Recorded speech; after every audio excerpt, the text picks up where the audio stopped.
Ginawa ni Gabi at Sharon sa Dear Heart concert, viral. Labis ang pagkagulat ng maraming madlang manunood, ang ginawang ito ng dating mag-asawa, na sina Sharon Cuneta at Gabby Concepcion sa kanilang naganap na concert.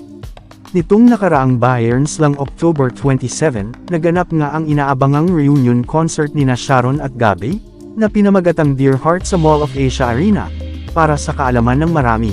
Unang nagkatrabaho sina Sharon at Gabby sa pelikulang Dear Heart noong 1981, kung iisipin sa palabas unang nagsimula ang kanilang love team na kalaunan ay nauwi sa totohanan, matatanda ang matapos ang matagumpay na tambalan nila sa pelikulang Dear Heart, ay nasundan pa ito ng mga pelikulang P.S. I Love You noong 1981, My Only Love ni 1982, Dapat Ka Bang Mahalin 1984, at Sa Hirap at Ginhawa 1984.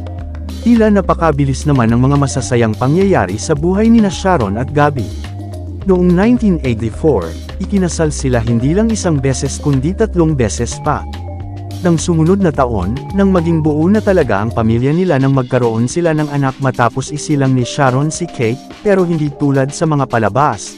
Nauwi rin sa malungkot na pagtatapos ang love story nina Sharon at Gabby matapos silang maghiwalay taong 1987. Samantala, sa isang pambihirang pagkakataon, muling naramdaman ng marami nilang mga tagahanga ang kilig ng pag-iibigan nina Sharon at Gabby. Sa katunayan, iba-ibang emosyon ang naramdaman ng kanilang mga tagahanga sa kanilang Dear Heart reunion concert, ngunit marahil, isa sa pinaka hindi nila malilimutan ay ang ginawang paghahalikan nina Sharon at Gabby. Kumakalat sa social media ang ilang video clips mula sa concert kung saan makikitang ang tila naghalikan sina Sharon at Gabby.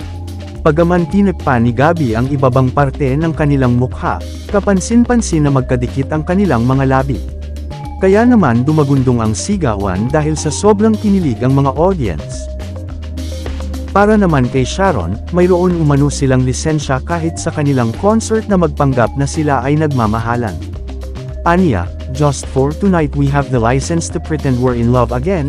Samantala, ilang netizen naman ang naasiwa sa ginawa nina Sharon at Gabby, dahil tila hindi na umano nila nirerespeto ang sari-sarili nilang pamilya. Kung matatandaan, hindi dumalo ang mister ni Sharon na si Kiko at kanyang mga anak, dahil ayaw umano niyang masaktan ang mga ito.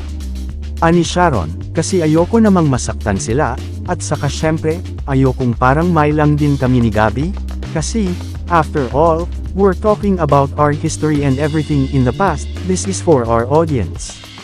And I don't think na kailangan pang makita ng asawa at mga anak ko yun, except Kate, of course.